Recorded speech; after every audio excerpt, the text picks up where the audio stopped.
Good afternoon, ladies and gentlemen, and welcome to the Inside Injuries podcast for Week 10 of the NFL season. I am your host, Tim McCullough, and with me, as always, from Inside Injuries is Virginia Zakis. Virginia, how are you this afternoon? I am doing well. How's your week going? My week's going pretty well. Looking forward to Thanksgiving a week or so from now. Well, actually, Yeah, it's closer to 2 weeks, isn't it? yeah. All right. I can tell time too. I've been working on it. Uh, All right, we've got quite a bit to get to this afternoon, and listen, don't forget you can always hit us up with your questions on Twitter at Inside Injuries, where you can send them to me at Tim's Tens TimsTenz. And Virginia, why don't you give our listeners your Twitter handle as well? It's at V Zakas, Zakas. All right, excellent. Send us your questions anytime, and if we can get to them on the air, we will. We've got quite a few questions from our readers today, and we've also got quite a few players to talk about. So let's get right into it and begin with Leonard Fournette of the Jacksonville Jaguars. Oh, we've been waiting with bated breath for Mr. Fournette to come back. Is he ready to return? And what is his risk of re-injury? So things are finally looking up for Leonard Fournette. It was great to see him sit for around 6 weeks and just rest. He already obviously aggravated that injury once after taking around 3 weeks off. It's just such a tough injury to fully recover from. So the good news now is after these 6 weeks off, his health performance factor, which is our metric to predict how well a player will perform based on any injury concerns, is back at peak, which is as good as it can get. So we expect him when he steps on the field this weekend to perform very well. Now, his injury risk does remain elevated. He is one of those guys that was elevated to start the year. Last year, he had issues with his ankle and his foot. Now it's his hamstring that's also a concern. So it's not, so going forward, we'll be looking not only at his hamstring, but just his overall risk of injury. Um, he could try to overcompensate a little bit for that hamstring if he doesn't fully trust it. There's kind of a mental component here as well. So that could lead to another injury. But again, for right now, we expect him to perform well. He's no longer a high injury risk, now elevated. So he's definitely improved over the last few weeks. All right, now readers want to know: is he back in the RB1 conversation right away? And where does that leave T.J. Yeldon and Carlos Hyde? Well, this is sort of an interesting set of questions here, and I'm sort of two minds with this. The first one being, if you take the coach speak quote of the week, uh, and that was quote unquote, "We are full boring everybody. Once the guy is ready to play, that has to be our expectation." So one would think that they're going to put Fournette out there and they're going to ride him, much as they did in the early part of last season, ride him right into the ground, especially since half the schedule is over at this point. And if Jacksonville's going to make the playoffs and continue on into the postseason, they've got to win. Basically, they've got to win their schedule going away. The other side of that is, let's take a look at last year. His start last year was about as historic as one can get. He had one touchdown, at least one touchdown, in each of his first 6 games, before he finally succumbing to an injury and missing time in the middle of the year. And he ended up with just 10 touchdowns for the season. So he scored more than 6 during the first 6 games, and then just ended up with 10. So the last half of the season was pretty much a wash for him. Uh, Despite playing just 13 games last year, he finished 7th in total rushing attempts, 8th in rushing yards, and on a points per game basis, he finished behind just Todd Gurley, Ezekiel Elliott, Le'Veon Bell, and Kareem Hunt. So they really did ride him into the ground last season. Now, fast forward to this year. They've had him for all but parts of 2 games this season so far, or parts of a couple of games this year. Uh, they've been a somewhat good team without him, but they're a much better team with him on the field. Do they ride him again and risk ruining him for the later part of the season, or are they a little bit more measured in what they do and use what they've got. They've got Carlos Hyde, who's a pretty good running back in his own right, not only from scrimmage with the ball, but also as a pass catcher out of the backfield. He gives them pretty good value, and they traded players for him and brought him in for the depth. So one would think they would use him more. TJ Yeldon, yeah, he's a backup. He's clearly a backup, and he's been playing like a backup for weeks, and he's not a great fantasy option. So what do I think going forward? I think they take the measured approach. I think they're a little bit smarter this year than they were last year with Fournette. I think they try and get Carlos Hyde in there at least on third downs, and they could even use an approach where they split the work between the two of them. I think T.J. Yeldon is clearly going to be relegated to the sidelines with all of this. But I think they take a more measured approach. I'm not sure that Fournette's going to be an RB1 right away. I think we're going to see more of a split between the two, and you may end up with two RB2s instead of Fournette as an RB1 and Hyde as a RB2 flex option. So that's my thinking there. I could be completely wrong, though. I have to be honest with you, because they could go right back to what they've been doing with Fournette and risk running him into the ground again. All right, here's an interesting signing, or at least I thought it was interesting, with the New Orleans Saints signing Dez Bryant. Is he going to be ready to go despite missing the first half of the season?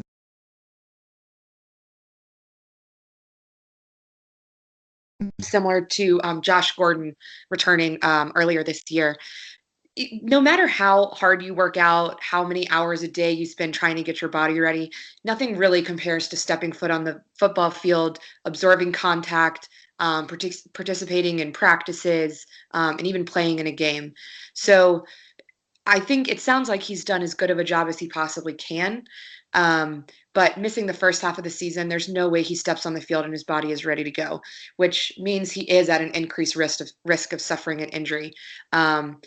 A lot of the times it's something like the hamstring, same thing Gordon dealt with, or other sort of lower body muscular strain. He'll likely be dealing with a lot of soreness after his first game, whether it's this week or next. So I wouldn't be surprised to see him pop up on the injury report at some point with a minor injury.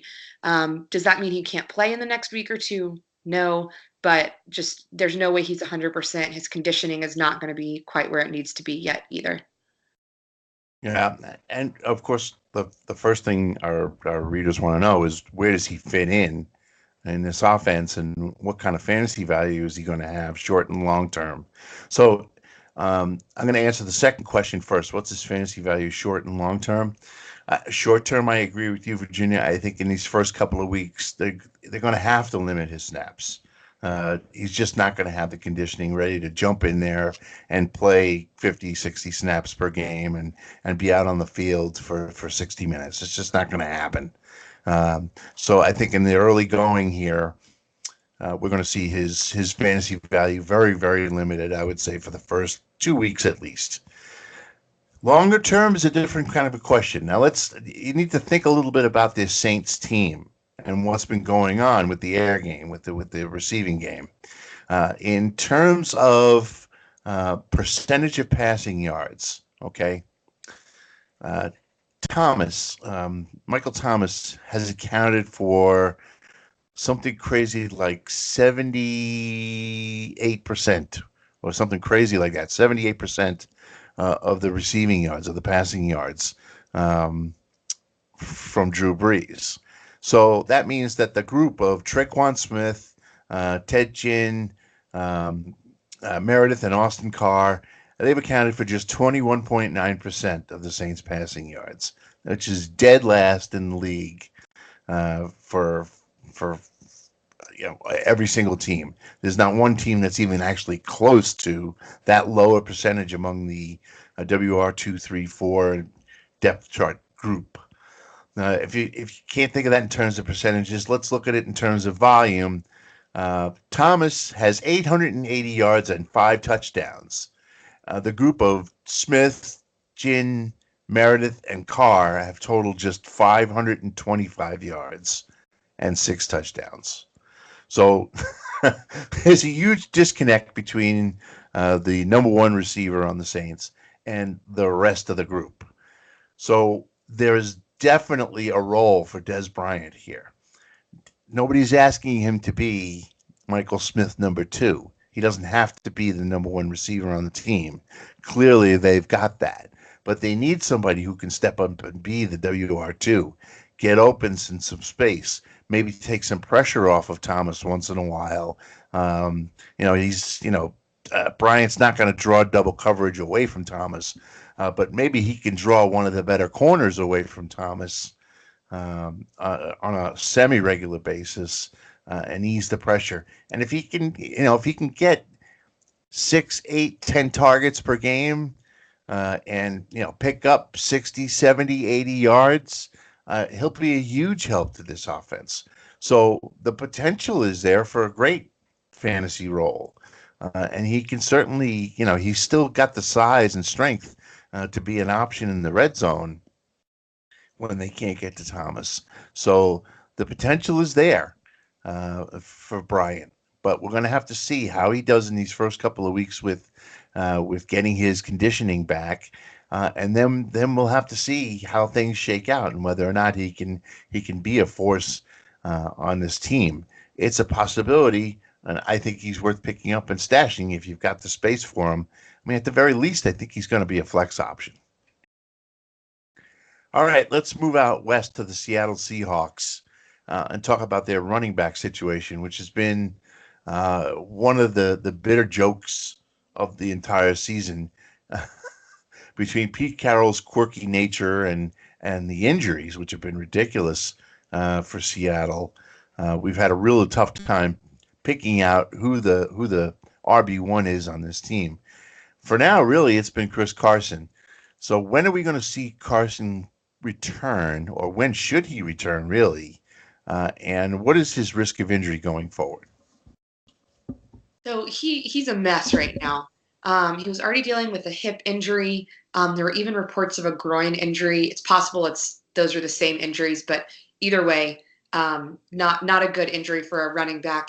And then now on top of that, he's dealing with a thigh injury.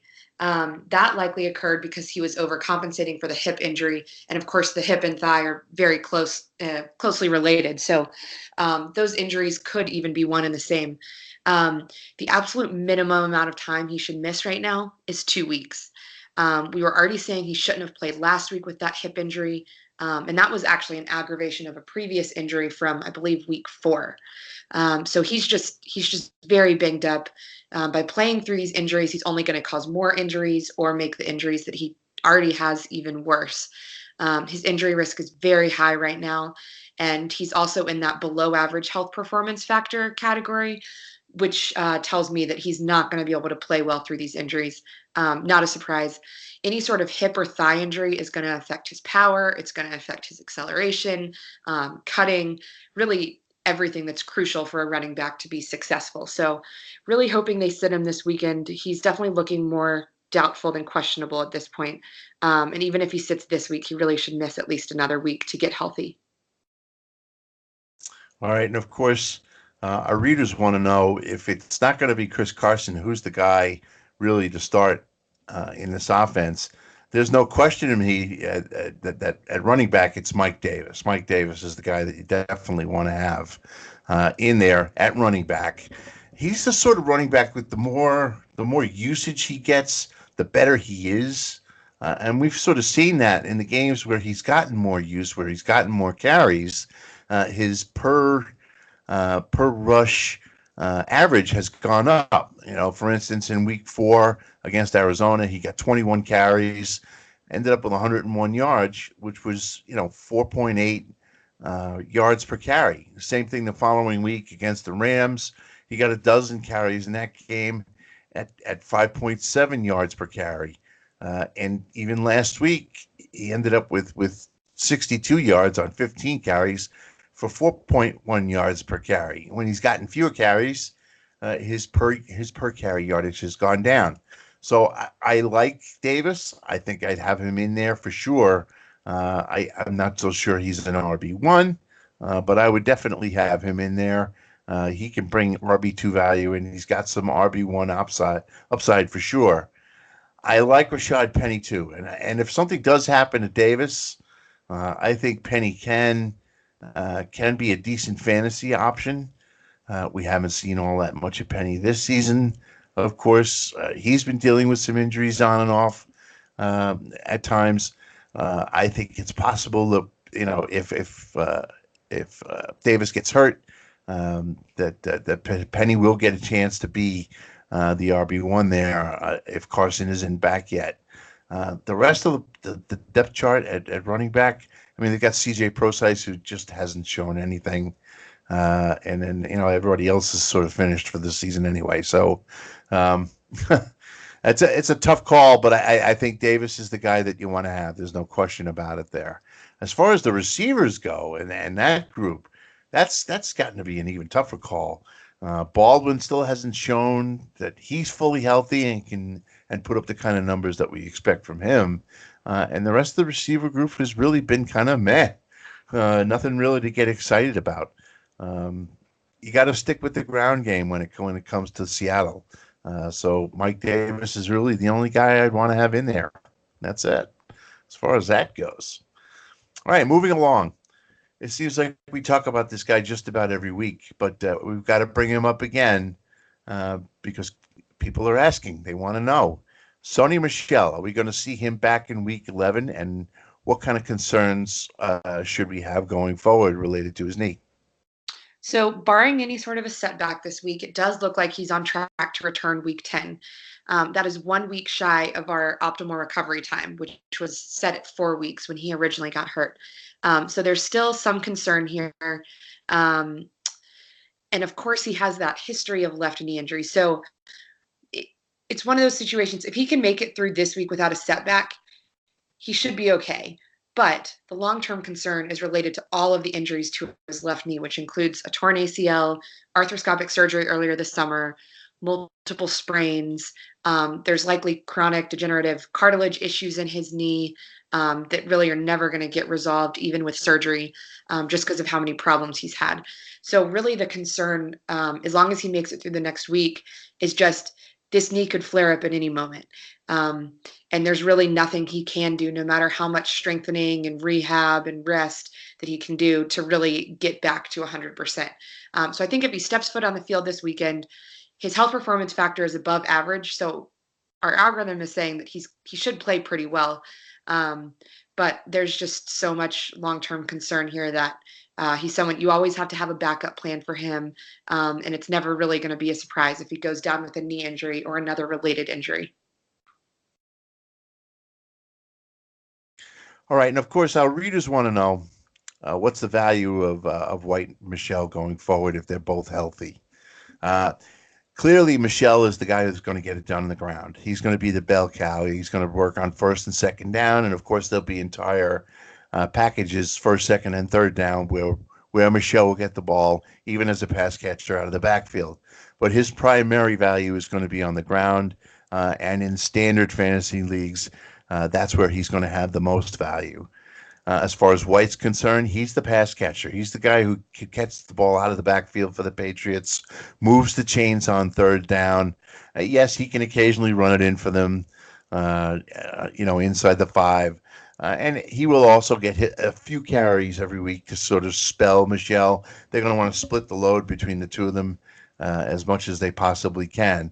But White's primarily going to be have his value in PPR leagues. That's where you're going to see most of his numbers come from. Cordarrelle Patterson is the guy who loses out in this equation. If both Michel and White are healthy, Patterson is not going to see nearly as many running plays as he has in the past couple of weeks. And if you think about it, really, Patterson's sort of a one-dimensional runner anyway. He runs upright. He's got to have the fullback, James Devlin, in front of him, sort of leading the way and getting that first block, with the idea being if they can get the first block for Patterson, he can accelerate and move into the secondary and pick up more yardage that way. But really, they just run different versions of the same play with him, with Devlin leading him out of the backfield. And the Patriots aren't going to go to those kind of plays if they don't have to, especially if Michel and White are healthy. All right, moving on to our final player here, and that's AJ Green. What's the story with his injury? What sort of injury do you think we're talking about with him? When will he and when should he return? So it sounds like he's dealing with turf toe. If it's not turf toe, it's some other fairly serious injury to his big toe. This is also an injury he dealt with back in 2014 that forced him to miss a month. It's very possible also that over the last few seasons since 2014, he's also been dealing with some slight lingering problems with that toe. Um, that's often the case with situations like this. We are showing a minimum 5 week optimal recovery time. That's even without surgery, obviously not a season ending injury at this point, but um, our algorithm is showing that this is a major red flag. He's, of course, a high injury risk right now. His health performance factor is poor, likely won't improve much until around week 13. Um, this is just not a good situation. Any sort of injury to the big toe, especially to a wide receiver that relies on their explosiveness, any sort of pushing off, cutting, jumping for a ball, it affects every movement that makes a wide receiver successful. So unfortunately, even if he does return in the next, say, 3 to 5 weeks, I see this as something that's going to continue to affect him for the rest of the season. Also, wouldn't be surprised if he returns in a few weeks, aggravates the injury, and eventually undergoes surgery after the season. Really hope that's not the case, but it would not be a surprise. To answer your questions, definitely don't see him playing in the next 2 to 3 weeks. If he returns before 5 weeks, it'll be very concerning. Definitely expect him to underperform, and this is something that he's likely going to be bothered by for the rest of the year. All right, and of course, with Green out, our owners want to know, our fantasy owners out there and readers want to know, what is the fantasy value of the other Bengals wide receivers while he's out? Well, well, the problem is not just AJ Green being out, but it also looks like Tyler Eifert is done for the season now. So now we've got a receiver group that's down to Tyler Boyd, John Ross, and CJ Uzoma, who's the tight end who will get the primary work at that position now that Eifert is done for the season. As far as Boyd is concerned, he's probably the better receiver of the group, and he's probably the guy who's going to see the most work going forward. He's got 49 receptions on 66 targets for 620 yards and 5 touchdowns. He's averaging 12.7 yards per reception, which is an encouraging number to see. And I think that, going forward, Boyd's going to have some decent value. He's going to be the number one guy. Of course, how he does now that he'll be the guy drawing double coverage is somewhat of a question. But he'll be the primary receiver going forward until Green returns.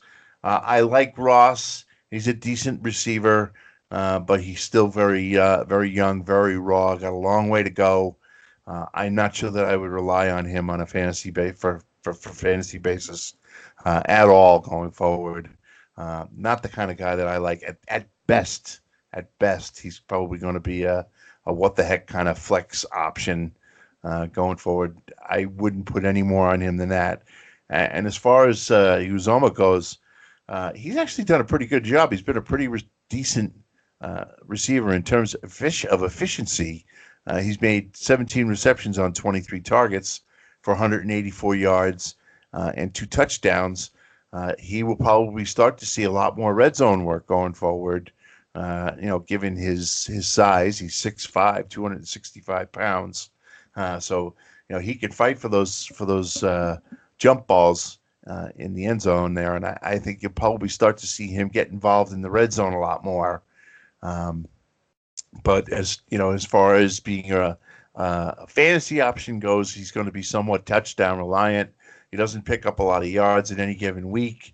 Remember, those 184 yards are in 8 games. Of course, he was not the primary tight end early on in the season, and he will be going forward. But even so, I would expect him to be somewhat touchdown reliant for his fantasy value. All right. This has been the Week 10 Inside Injuries podcast.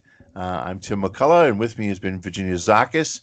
You can send us your questions on Twitter at Inside Injuries, and you can also send them to me at Tim's Tens, TIMSTENZ.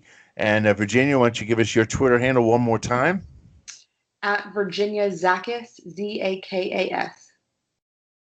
All right, excellent. You can send your questions to Virginia as well.